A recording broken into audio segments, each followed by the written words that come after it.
कृष्ण भगवान की जय, बोलो श्री बद्रीनाथ भगवान की जय।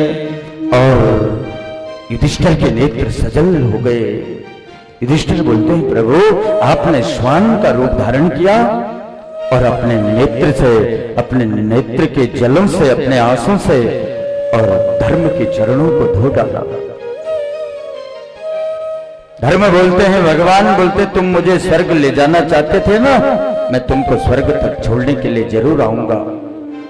आज तक संसार में तुमको लोग युधिष्ठिर बोलते थे, आज से संसार में लोग तुमको धर्मराज युधिष्ठिर बोलेंगे। इस कलिकाल के लोग जब अपने शरीर का परित्याग करके आएंगे, उनकी आत्माओं का पाप और पुण्य का फैसला भी तुम ही करोगे। हे युधिष्ठिर, आज से तुम्हारा नाम धर्मराज युधिष्ठिर रहेगा। तुम मुझे स्वर्ग तक ले जाना चाहते थे, चलो मैं तुमको स्वर्ग तक छोड़ने के लिए आता हूं। और युधिष्ठिर जैसे स्वर्ग के पुष्पक विमान में बैठने लगे, आकाशवाणी होने लगे, युधिष्ठिर अपने को क्या सत्यवादिता समझते हो? तुमने भी तो महाभारत की धरती में अश्वत्थामा हतो हतो नरमरो न कुंजरोवा बोला था द्रोणाचार्य के पुत्र के लिए, इसीलिए द्रोणाचार्य मर गए। एक क्षण के लिए, बहुत बड़ी कथा है, एक क्षण के लिए तुमको नरक दर्शन करके जाना पड़ेगा। जाओगे तो स्वर्ग, पर नरक दर्शन करके जाना पड़ेगा। और पुष्पक विमान को लेकर के नारायण के पार्षद नरक की तरफ से जाने लगे तो धर्मराज ने, युधिष्ठिर जो धर्म थे, यम ने एक अंगुष्ठा काट दिया कि उस दिन द्रोणाचार्य की हत्या हो गई थी, मर गए थे युद्ध में।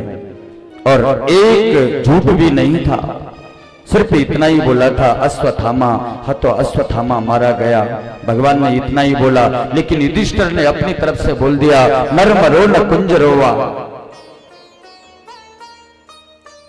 अब नर मरा कि हाथी मरा? तो भगवान ने बोला, जब मैंने बोला था इतना ही बोलो तो तुमने इतना क्यों बोला?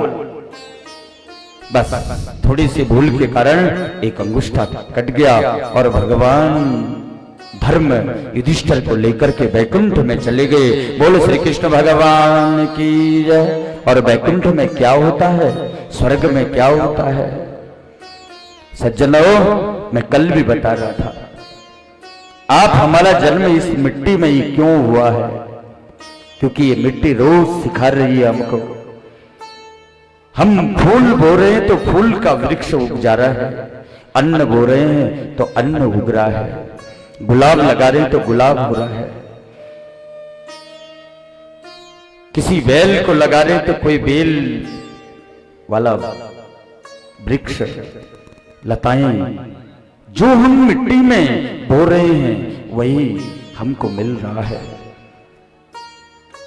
इसीलिए ये मिट्टी रोज आप हमको सिखा रही है कि तुम इस संसार में जो बो करके जाओगे, धर्म का बीज बो करके जाओगे, तो तुमको धर्म मिलने वाला है, मोक्ष मिलने वाला है, वैकुंठ मिलने वाला है। जब ये मिलता है तभी तो ये बने हैं।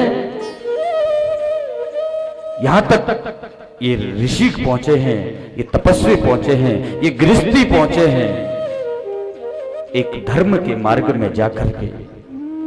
इसीलिए तो ये बने हैं। इसलिए जो स्वर्ग में वही होता है जो हम इस संसार में बो करके जाते हैं, और वही हमको वहां मिलता है। और इधर 5 पांडव युधिष्ठिर जिंदा बैकुंठ गए, जीवित बैकुंठ जिसको बोलते हैं। युधिष्ठिर को मरना नहीं पड़ा, क्योंकि युधिष्ठिर हमेशा सत्य बोलते थे, कभी झूठ नहीं बोलते थे, इसीलिए उनको बैकुंठ जाना पड़ा और जीवित बैकुंठ जाना पड़ा। सूत जी महाराज जी बोल रहे हैं कि हे शौनक मुनि, इधर परीक्षित बहुत बड़े हो गए, युवा अवस्था में आ गए, उनका विवाह हो गया। उनका विवाह उत्तर की पुत्री इरावती से हुआ और जन्मेजय आदि उनके 4 पुत्र हुए। अब तो युवा अवस्था में हैं परीक्षित जी महाराज जी। अपनी प्रजा का पालन ऐसे करते हैं जैसे मां अपने बच्चे का पालन करती हो। रोज अपनी सीमाओं में जाते हैं और अपनी प्रजा को, अपने दीन दुखियों को, सबको मिलकर के आते हैं। राजा परीक्षित की इच्छा हुई कि आज मैं जरा दिग्विजय के लिए जाऊं, आज मैं अपनी सीमाओं को देखने के लिए जाऊं, क्योंकि राजा परीक्षित तो अब एक छत्र पूरे ब्रह्मांड के राजा बन गए हैं। आज राजा परीक्षित अपने बाबाओं के, दादाओं के खजाने में गए और उनके कोष्ठ में गए और वहां देखा परीक्षित जी महाराज जी ने बहुत सारे अस्त्र शस्त्र रखे हैं, बहुत सारे मुकुट रखे हुए हैं। और परीक्षित जी महाराज जी ने एक सुंदर मुकुट को देखा और आज राजा परीक्षित ने उस मुकुट को धारण कर लिया। और वह जो मुकुट था, वह मुकुट भीम जरासंध का वध करके लाया था। और परीक्षित जी महाराज जी ने जैसे उस मुकुट को धारण किया और अपने घोड़े में सवार होकर के, युवा अवस्था है, और अपनी सीमाओं को देखने के लिए गए। जब अपनी सीमाओं के चक्कर लगाते लगाते एक जगह पर आए और एक जगह पर राजा परीक्षित ने देखा कि ये मेरे राज्य में क्या हो रहा है। एक जगह पर उन्होंने देखा कि एक गाय और एक बैल है और उस बैल के 3 पांव कट गए और एक पांव पे वह बैल खड़ा है और वो गाय और वो वृषभ रो रहे हैं। राजा परीक्षित ने देखा कि मेरे राज्य में जिसके बाप दादाओं ने भगवान श्री कृष्ण की सेवा करी और जो श्री कृष्ण के शिष्य थे, जो श्री कृष्ण के चरणानुरागी थे, जिस कृष्ण को गायों से इतना प्रेम था, और आज मेरे राज्य में यही गायें रो रही हैं। परीक्षित जी महाराज जी घोड़े से उतरे और उस गाय के पास में पहुंच गए, उस वृषभ के पास में पहुंच गए।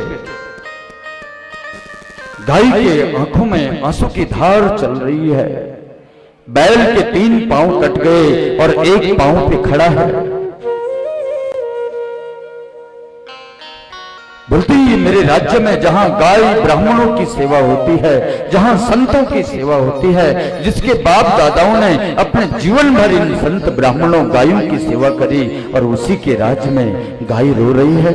हे परीक्षित, तुझे धिक्कार है। और परीक्षित महाराज जी रोने लग गए और उस गाय और वृषभ के पास में उस वृषभ से पूछने लग गए, उस बैल से पूछने लग गए, हे वृषभ राज, ये तुम्हारे पांव किसने काटे? उस वृषभ ने पहले तो कुछ नहीं बोला, पहले तो उस बैल ने कुछ नहीं बोला। बाद में बोलते महाराज आप बताओ, उस दुष्ट को मैं दंड दूंगा। राजा परीक्षित बोलते हैं। ये वृषभ बोलने लगा, देव मन्ये परे क्रमम स्वभाव परे प्रभुम। हे राजन, आप पूछ रही हैं कि तुम्हारे ये पांव किसने काटे, मैं किसका नाम बताऊं? जिसने ये मेरे पांव काटे हैं उसने तो ये पाप कर्म कर दिया, लेकिन मैं किसी के पापों को मैं क्यों गिनाऊं, और किसी के पापों को गिना करके मैं क्यों पाप कर्म का अधिकारी बनूं? मैं क्यों किसी के पाप का भागी बनूं? उसने तो मेरे पांव को काट करके पाप कर दिया, लेकिन मैं उसके पापों को क्यों गिनाऊं? लिखा है सज्जनों, जो जिसके पापों को गिनाता है उस पाप के भागी हम भी बन रहे हैं। हम दिन भर बातें करते हैं ना कि इसने ये किया, ऐसा कर्म किया, वैसा कर्म किया, तो हम लोगों के कर्मों को गिना करके हम धर्मराज नहीं हैं। लोगों के पाप और पुण्य के फैसला करने के लिए भगवान ने धर्मराज यमराज रखे हैं। फिर तुम दिन भर भगवान का नाम लेने के बजाय किसी के पाप कर्मों को क्यों गिना रहे हो? किसी के पाप के भागी खुद क्यों बन रहे हो? ऐसे भागवत जी बचा रहे हैं। किसी के पाप कर्मों को गिना करके उतने ही पाप के भागी बनना पड़ता है। इसीलिए किसी के पाप कर्मों का वखान अपने मुख से नहीं करना चाहिए। जिसने जैसा किया होगा वैसा कर्म उसको मिलना ही है, वैसे उसको फल मिलना ही है उस कर्म का। परीक्षित महाराज ने कहा, ये साधारण वृषभ, ये कोई साधारण बैल नहीं हो सकता, ये तो साक्षात धर्म है। बोलते ही प्रभु मैं समझ गया, ये जो आपके 4 चरण हैं, जो 3 कट गए, ये धर्म के 4, ये धर्म, ये बैल जो थे ये साक्षात धर्म थे। और इनके 4 चरण जो थे ये तपस्या, दया, पवित्रता और सत्य।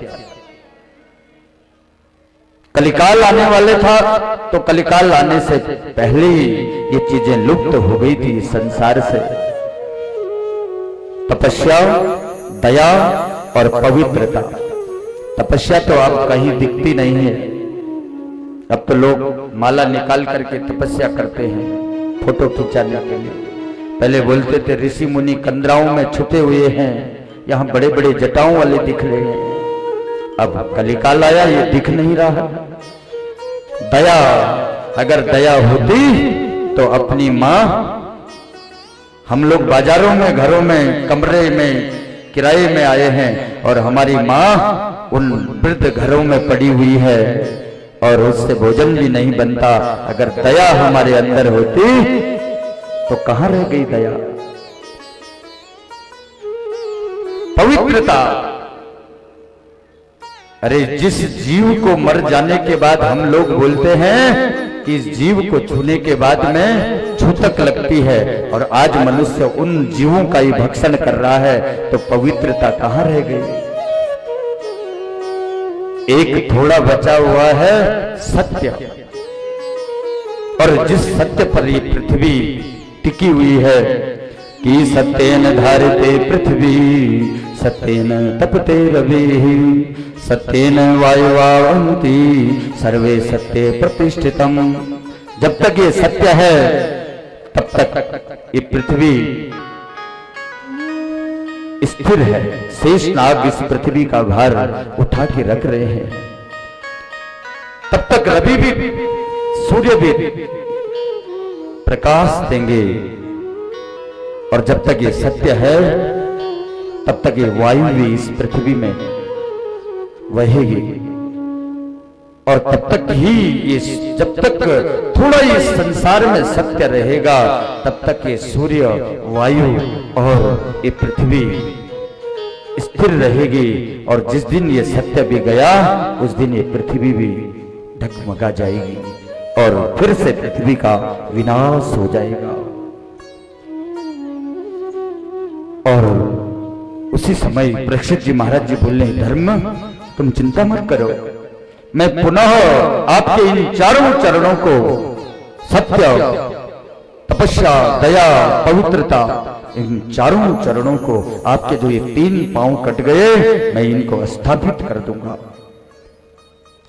परीक्षित जी महाराज जी जैसे ही घोड़े में बैठने के लिए वापस आने लगे और घोड़े में बैठ ही रहे थे, और इतने में एक काला पुरुष आया और हाथ में तलवार लेकर के, और हाथ में, उसके हाथ में तलवार भी है और डंडा भी है, और बैल जिस पांव में खड़ा है और उसी पांव में जोर जोर से प्रहार करने लग गया, और बैल फूट फूट करके रोने लग गया। और राजा परीक्षित घोड़े में बैठ ही रहते और तलवार लेकर के जैसे ही उसके पास में पहुंचे, तुम कौन हो और इस प्रकार मेरे राज्य में ये क्या कर रहे हो? क्यों इस बैल के इस एक पांव में 3 पांव तो पहले टूट चुके हैं और एक पांव पे खड़ा है, और तुम उस पांव को भी तोड़ रहे हो? ऐसा क्यों कर रहे हो? तुम कौन हो? और तलवार निकालने लग गए और मारने के लिए जैसे तलवार निकाली, और ये काला पुरुष तो परीक्षित महाराज के चरणों में लेट गया और अपना मुकुट निकाल करके परीक्षित महाराज के चरणों में रख दिया। बोलते मेरा नाम कलयुग है। परीक्षित महाराज बोलते तुम कलयुग मेरे राज्य में कहां से आ गए, जाओ मेरे राज्य से निकल जाओ।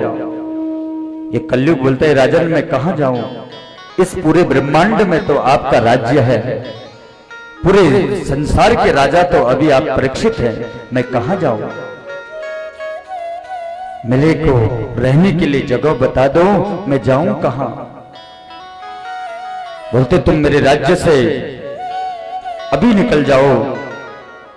कलयुग बोलते है राजन मैं जाऊं तो जाऊं कहां, आप मुझे जगह बता दो। परीक्षित महाराज बोलते मैं तुझे मार दूंगा। बोलते हैं आपके पूर्वजों ने आपके लिए शिक्षा दी है कि शत्रु भी अगर तुम्हारी शरण में आया हो तो उसके लिए माफ कर देना। आप मुझे मार नहीं सकते, मैं आपकी शरण में आया हूं, तुम मुझे जगह बता दो, मैं कहां रहूं। परीक्षित जी महाराज जी ने इस कलयुग के लिए जगह बता रहे हैं कि द्यूतम, पानम, स्त्रीम, सूनम, ये 4 जगह दे दिया। हे कलयुग इन 4 जगहों में तेरा वास रहेगा। द्यूतम बोलते हैं जहां जुआ खेला जाता है, जिस घर में या जहां जुआ खेला जाता है वहां कलयुग का वास है। पानम जहां मदिरा पान होता है, और जो अपने घर में मदिरा पान करता है समझो उसके घर में भी कलयुग का वास है। और स्त्री वैश्यालय में, और सोना जहां निर्जीव प्राणियों की हत्या अपने स्वार्थ के लिए अपने लिए किया जाता है, वहां कलयुग का वास होता है। वैश्यालय में काम के रूप में ये कलयुग विराजमान है। और पानम शराब में मद के रूप में, मद शराब पीने के बाद वो बोलता है भारत का प्रधानमंत्री में मद, इसलिए मद के रूप में ये कलयुग विराजमान है।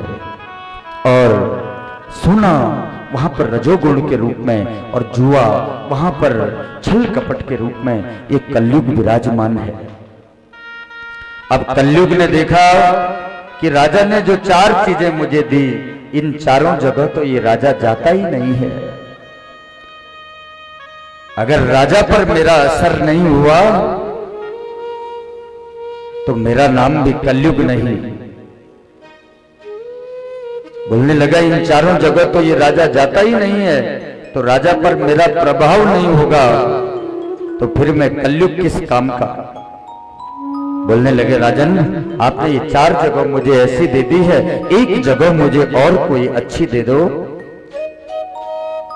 परीक्षित जी ने विचार किया, 5वीं जगह बोलते हैं सोने में बोला है भगवान ने कि धातु नाम यस्मि कांचनम, मैं कांचन में विराजमान हूं, सोने में विराजमान हूं। बोलते हैं परीक्षित सोने में भी तेरा वास रहेगा, सोना गोल्ड बोलते जिसको, पर कैसा सोना, चोरी का सोना, झूठ का सोना, छल कपट का सोना, अपने भाइयों को मार करके अपने भाइयों के हिस्से का सोना, झूठ मूठ का सोना, उसमें कलयुग का वास होता है। इस कलयुग ने विचार किया, राजा बोल रहा है कि लूटपाट का सोना, झूठ मूठ का सोना, उसमें भी तेरा वास होगा। तो कलयुग ने देखा आज राजा ने जो मुकुट पहना है ये भी कौन से राजा का खून पसीने की कमाई का है, ये भी तो राजा ने आज इस परीक्षित ने इसके दादा भीम जो जरासंध को मार करके लाए थे, आज उन्हीं का तो मुकुट पहना है। और ये कलयुग ने तो सूक्ष्म रूप धारण किया। ठीक है राजन आपने मुझे स्थान दे दिया, अब मैं चलता हूं। और सूक्ष्म रूप धारण करके यह कलयुग तो राजा के माथे पे, परीक्षित के माथे पे उस मुकुट में ही बैठ गया। बोलो श्री कृष्ण भगवान की जय। अब जैसे ही राजा के माथे पे उस मुकुट में कलयुग का वास हुआ, बस कलयुग का वास हो जाने के बाद में राजा परीक्षित तो मैं, और मैं का नाम है कलयुग, मैंने किया, मैं नहीं होता तो कैसे होता। इसी का नाम तो कलयुग है। और राजा, मैं इस पूरे ब्रह्मांड का राजा हूं, मेरा नाम परीक्षित है और ये पूरा राज्य मेरा है। और अभिमान आने लग गया और घोड़े में बैठे, हाथ में तलवार लेकर के रोज तो जीव जंतुओं की सेवा करने के लिए जाते थे और आज राजा शिकार करने के लिए वन में चले गए। जब वन में पहुंचे, घने जंगल में पहुंच गए और कलयुग सवार हो रखा है, घोड़े को इतना तेज चला रहे हैं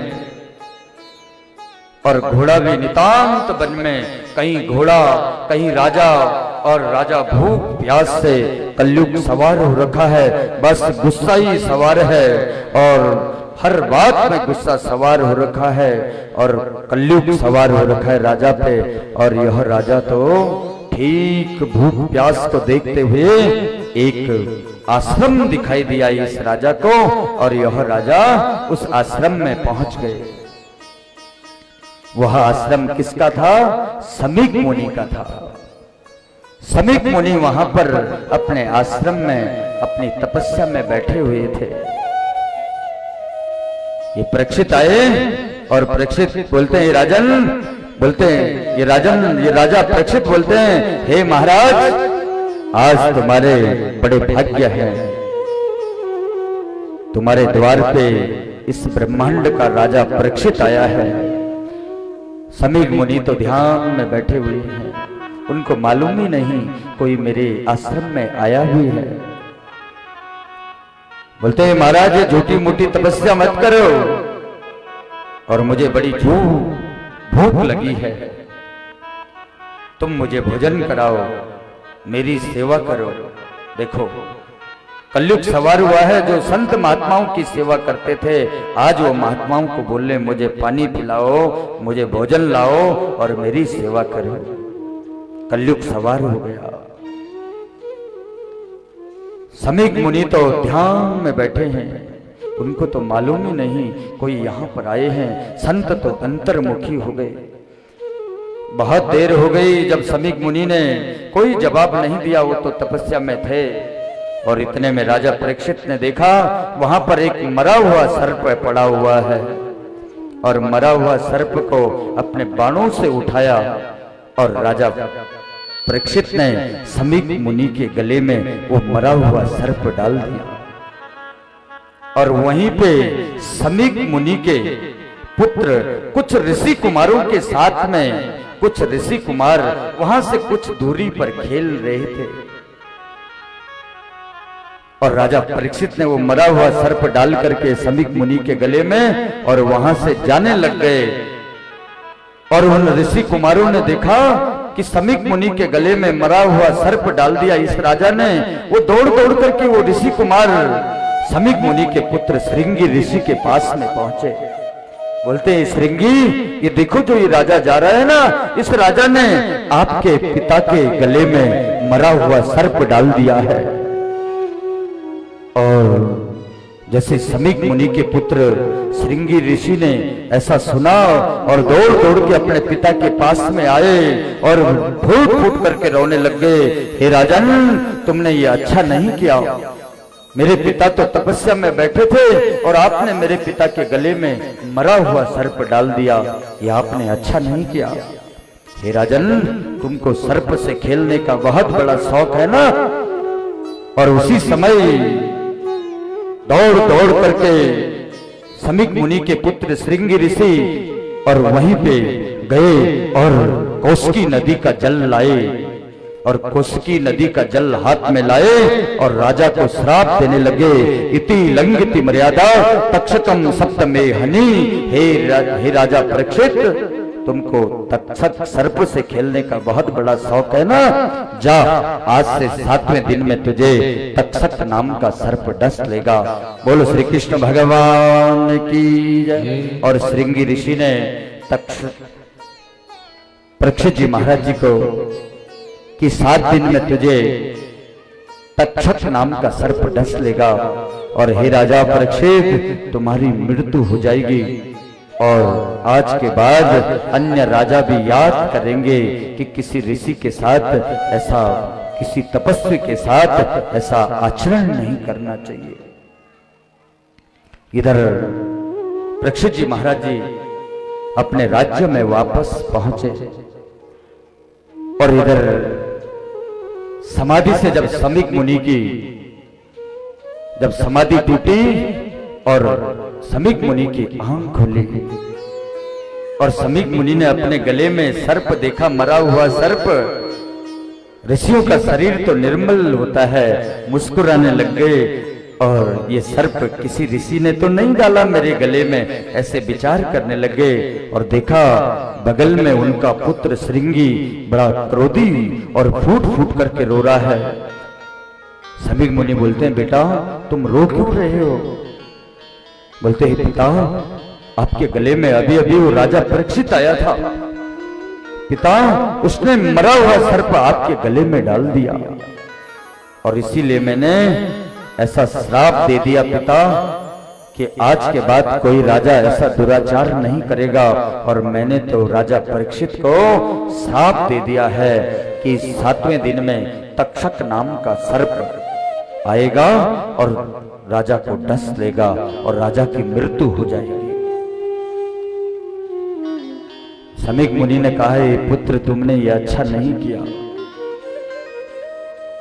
राजा हमारे आश्रम में आए थे, ये राजा जब पूरे देश की रक्षा करते हैं, प्रदेश की, तभी हम भजन कर पाते हैं। समीक मुनि ने अपने पुत्र श्रृंगी के लिए कहा, बेटा तूने क्रोध करके अच्छा नहीं किया। बोलते, पिताश्री मैंने जो करना था कर दिया, अब मेरा श्राप वापस नहीं आ सकता। समीक मुनि ने अपने शिष्य गौरमुख को भेजा, जा गौरमुख तू राजा परीक्षित के पास में जा और राजा परीक्षित को बोल कि मेरे पुत्र ने तुझे श्राप दे दिया है कि 7वें दिन में तक्षक नाम का सर्प आएगा और तुमको डस लेगा और तुमको अगर अपनी मुक्ति के लिए कुछ साधन करना है, कुछ उपाय करना है, कुछ पूजा करना है, कुछ पाठ करना है तो तुम कर सकते हैं। और इधर समीक मुनि ने अपने शिष्य गौरमुख को राजा परीक्षित के पास में भेजा और यहाँ राजा परीक्षित जैसे ही अपने राज्य में पहुंचे और अपना मुकुट निकाला और मुकुट में तो कलयुग का वास था और मुकुट निकालते ही राजा परीक्षित बोलते हैं, आज तुमने ये क्या कर दिया? और परीक्षित महाराज जी रोने लग गए कि जिसके बाप दादाओं ने हमेशा गाय ब्राह्मण संतों की सेवा करी है, आज उसी ने इन हाथों से कितना बड़ा अपराध कर दिया। किसी ऋषि के आश्रम में जाकर के उस ऋषि के गले में मरा हुआ सर्प डाल दिया। हे परीक्षित तुमने ये अच्छा नहीं किया। और इतने में समीक मुनि का शिष्य गौरमुख पहुंच गया। बोलते, राजन तुमने आज समीक मुनि के गले में जो सर्प डाला था ना, उनके पुत्र श्रृंगी ने तुमको श्राप दे दिया है। आज से 7वें दिन में तक्षक नाम का सर्प तुमको डस लेगा। और समीक मुनि ने बोला है कि तुम अपने मृत्यु आने से पहले कुछ अच्छा काम कर लो, कुछ माला जप लो, कुछ अनुष्ठान अपने मोक्ष के लिए जो कुछ करना चाहते हो कर सकते हैं। और गौरमुख वहां से चले गए समीक मुनि के पास में। और आज राजा परीक्षित बोलने लगे, तुमने ये अच्छा नहीं किया परीक्षित। अपने को कोसने लग गए और रोने लग गए और बोलने लगे, 7वें दिन में मुझे मर जाना है। प्रसन्न हो गए परीक्षित जी महाराज जी। बोलते हैं, अपनी पत्नी के पास में पहुंचे, इरावती के पास में पहुंचे, जन्मेजय के पास में पहुंचे। बोलते उनकी पत्नी पूछती है, तुम आज इतने प्रसन्न क्यों हैं? बोलते, देवी आज मेरी मृत्यु निश्चित हो गई है कि 7वें दिन में मुझे तक्षक नाम का सर्प आएगा और मुझे डस लेगा। मुझे इतना तो मालूम पड़ गया कि 7वें दिन में मेरी मृत्यु होगी, नहीं तो संसार में किसको मालूम है कि कौन सा दिन आखिरी हो जाए। लेकिन परीक्षित महाराज जी बोल रहे हैं, आज से 7वें दिन में देवी मुझे परीक्षित मुझे श्रृंगी ऋषि ने श्राप दिया है, तक्षक सर्प आएगा और मुझे डस लेगा, इसलिए देवी ये राज्य पाठ और ये मैं अपने पुत्र जन्मेजय को राजा बना देता हूं। और अपना राज्य पाठ छोड़ करके राजा परीक्षित ठीक उत्तर प्रदेश की धरती में और सुखताल की धरती में पहुंच गए और एक जीर्ण छिन्न धोती को पहन करके और राज्य पाठ छोड़ करके जैसे ही वहां पहुंच गए और परीक्षित जी महाराज जी गंगा के द्वार सुखताल पर पहुंच गए और 7 दिन तक मृत्यु की प्रतीक्षा करने के लिए गंगा के नजदीक में पहुंच गए। जब ऋषियों ने सुना, अत्रि, वशिष्ठ, च्यवन, भृगु, अंगिरा, पराशर, विश्वामित्र, परशुराम, मेघातिथि, देवल, जब भारद्वाज, गौतम अनेक ऋषियों ने सुना कि राजा परीक्षित आज से 7वें दिन में उनको तक्षक नाम का सर्प डस लेगा, राजा के अंतिम दर्शन करने और राजा को अंतिम आशीर्वाद देने के लिए चलते हैं। और ये सारे ऋषि सुखताल की धरती पर पहुंच गए। जब सुखताल की पावन धरती पर राजा परीक्षित ने एक साथ हजारों ऋषि मुनियों को देखा, राजा परीक्षित बोलते हैं ये श्राप है कि वरदान है?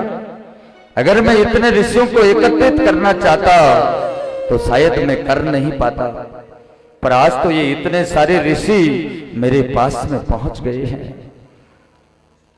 सब ऋषियों को परीक्षित जी महाराज जी ने प्रणाम किया। हजारों ऋषियों को देख करके परीक्षित जी महाराज जी बोलते हैं, हे प्रभु, इसको मैं वरदान समझूं कि या इसको श्राप समझूं? आप सभी ऋषियों का दर्शन पाकर के ये परीक्षित आज कृतार्थ हो गया है। परीक्षित जी महाराज जी बोलते, प्रभु आप बताओ, जिसने 7 दिन में मर जाना है उसके लिए क्या करना चाहिए? कौन सी पूजा करे, कौन सा पाठ करे, कौन सा जप करे, कौन सा तप करे?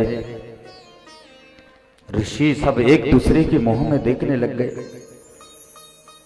अगर महामृत्युंजय का जप भी बोले तो महामृत्युंजय के जाप के लिए भी 41 दिन चाहिए संपुट लगा करके। नवरात्रि भी बोले तो 9 दिन चाहिए, पर 7 दिन में इस राजा परीक्षित को क्या बताएं? जब ऋषि आपस में एक दूसरे के मुंह में देखने लग गए थे तो जहां पर सुखदेव जी महाराज जी भागवत का श्रवण करके ध्यान में बैठे थे, भागवत का अध्ययन करके जहां सम्यप्रास की कंदराओं में ध्यान में बैठे थे, तो सुखदेव जी महाराज जी को भगवान बार बार आ रहे हैं, बोल रहे हैं, सुखदेव उठो, इस भागवत का श्रवण राजा परीक्षित को कराओ। सुखदेव जी महाराज जी समाधि से उठे और अपने कमंडल को पकड़ करके ठीक सुखताल की धरती पर पहुंच गए। और जहां पर राजा परीक्षित थे और राजा परीक्षित हजारों ऋषियों ने जब सुखदेव जी महाराज जी को देखा कि तदराज भगवान व्यास पुत्रो यदच्छयादामट मनो अनपेक्षा, और वहां पे ये व्यास के पुत्र सुखदेव जी महाराज जी पहुंच गए। और सुखदेव जी महाराज जी को देख करके समस्त ऋषि मुनि खड़े उठ गए। उम्र बड़ी नहीं होती है, ज्ञान बड़ा होता है। और यहां सुखदेव जी महाराज जी को देख करके समस्त ऋषि खड़े हो गए और समस्त ऋषियों ने सुखदेव जी महाराज जी को एक ऊंचे आसन में बिठा दिया।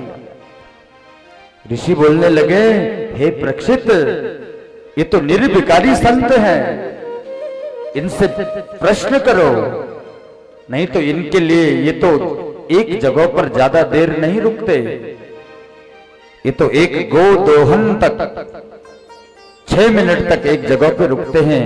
अगर तुम इनसे कुछ नहीं पूछेंगे, कुछ नहीं बोलेंगे तो ये तो चले जाएंगे। राजा परीक्षित ने सुखदेव जी के चरणों में प्रणाम किया और उनका तिलक किया, उनको प्रणाम किया और जो भी उनके हाथ में एक पुष्प था उनके चरणों में रखा और तुरंत प्रश्न करने लगे कि अतः पृच्छामि संसिद्धम योगिनाम परम गुरुम। हे योगियों के योगी, हे परम गुरु, हे सर्व परम गुरु, हे सुखदेव जी महाराज जी, मैं आपके चरणों में ये राजा परीक्षित प्रणाम करता है। हे प्रभु मुझे ये बताओ, जिसकी मृत्यु 7 दिन में होनी है उसे क्या करना चाहिए? मेरी मृत्यु नजदीक है, 7 दिन में तक्षक नाम का सर्प मुझे डस लेगा और मेरी मृत्यु हो जाएगी। इसलिए मुझे कौन सा जप करना चाहिए, कौन सा पाठ करना चाहिए, मैं क्या करूं? तब सुखदेव जी महाराज जी ने राजा परीक्षित को बोला, हे परीक्षित, तुम सर्वप्रथम अपने मन से एक भय को छोड़ दो कि 7 दिन में तुम्हारी मृत्यु होगी। अपने मन में एक चीज रखो कि 7वें दिन में मुझे मोक्ष मिलने वाला है। बोलते हे परीक्षित, इस संसार में जिसका जन्म होता है और जिसकी मृत्यु होती है वो इन 7 दिनों में ही होती है। सोमवार, मंगलवार, बुधवार, गुरुवार, शुक्र, शनि और रवि, 7 बारों में जन्म होता है और 7 बारों में ही एक न एक दिन मरना भी पड़ेगा। इसलिए 8वां दिन तो कोई होता नहीं है परीक्षित, जिसका जन्म होता है उनको इन 7 दिनों में ही मरना पड़ता है। तुम्हारे पास तो 7 दिन है। सूर्यवंश में राजा खट्वांग थे। हे परीक्षित, उन्होंने इतने योद्धा थे, उन्होंने देवताओं की तरफ से दैत्यों के साथ में युद्ध किया। जब देवता प्रसन्न हो गए, देवताओं ने कहा, हे खट्वांग तुमको क्या चाहिए?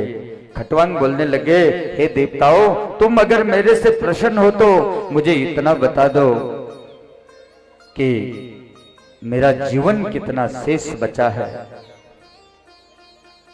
तुम इतना मुझे बता दो कि मेरा जीवन कितना शेष बचा है। और उन देवताओं ने कहा, ये खट्वांग, तुम्हारे पास तो मात्र 48 मिनट बचे हुए हैं और इन 48 मिनटों में तुम जो कुछ करना चाहते हो।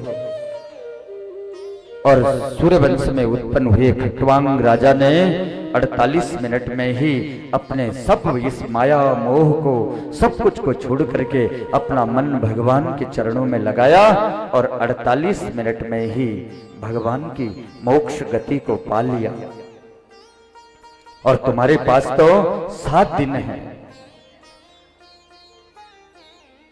सुखदेव जी महाराज जी बोले, परीक्षित, सत्युग की आयु जो थी वो 1 लाख वर्ष की थी।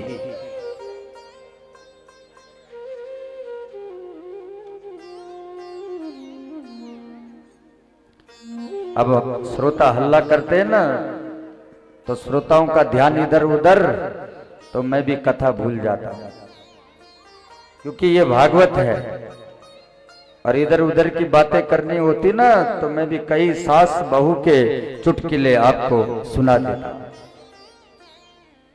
इसलिए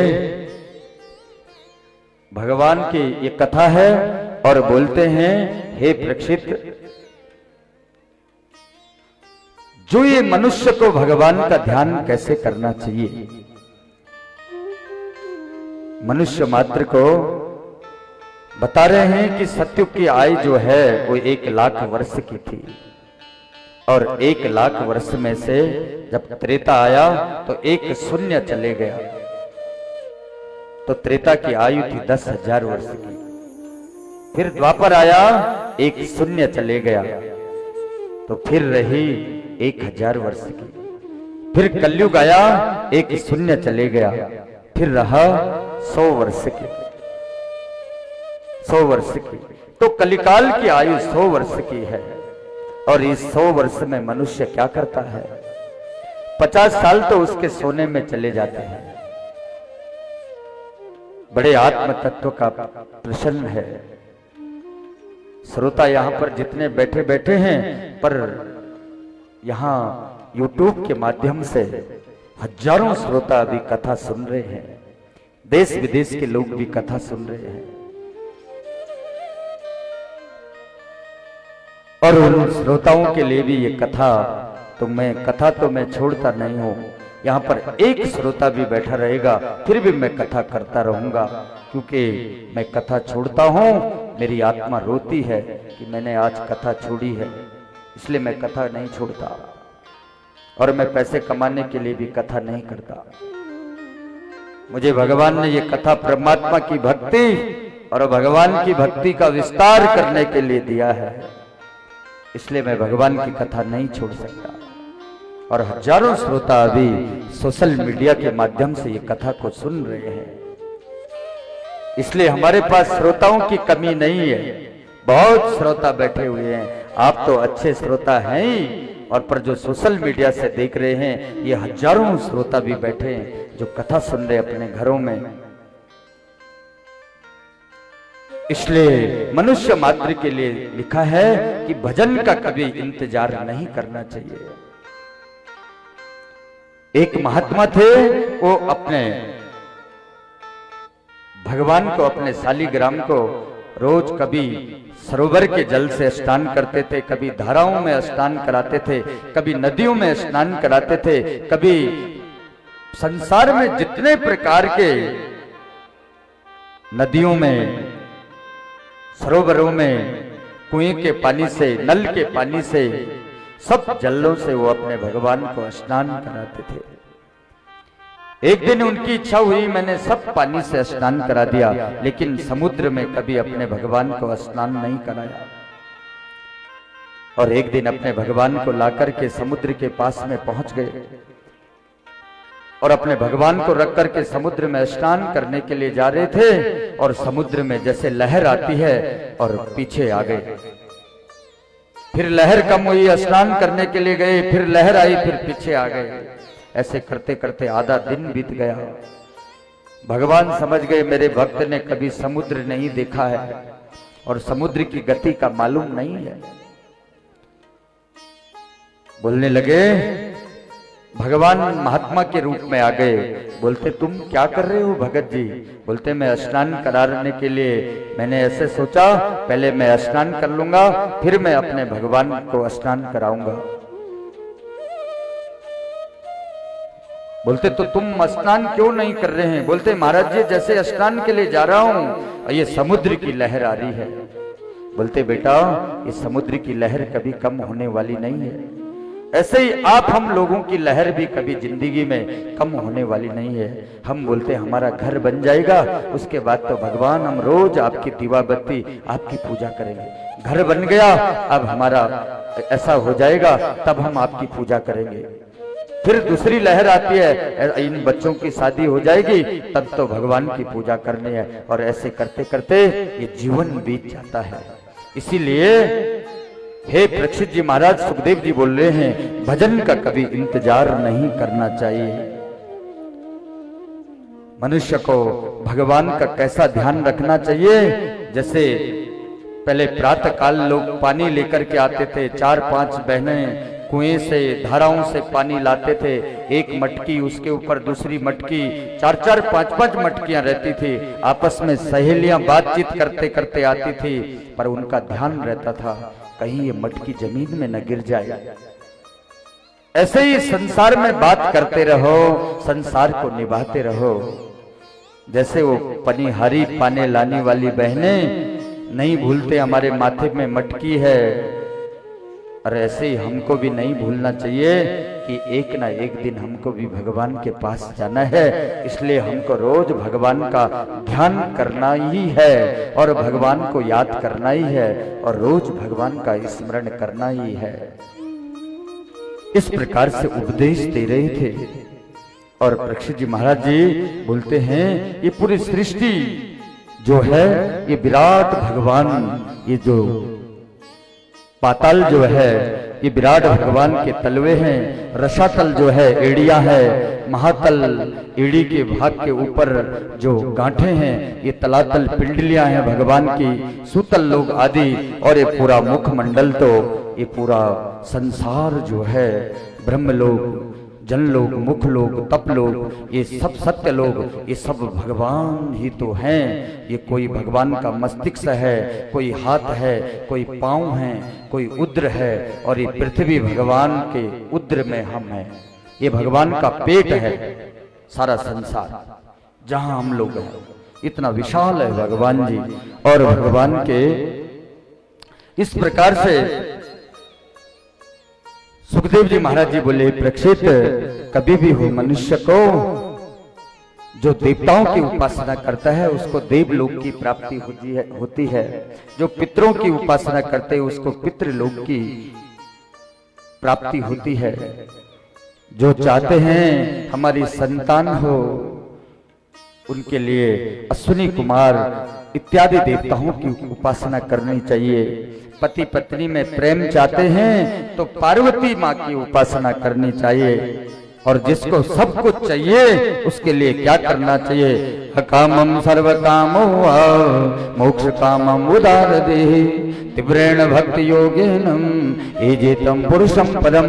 जिसको सब कुछ चाहिए उसको भगवान नारायण की शरणागति ग्रहण करनी चाहिए। उसको भगवान विष्णु की पूजा, नारायण की पूजा करनी चाहिए। और जिसको इस परमात्मा में सब कुछ चाहिए उसको भगवान की ही सेवा करनी चाहिए।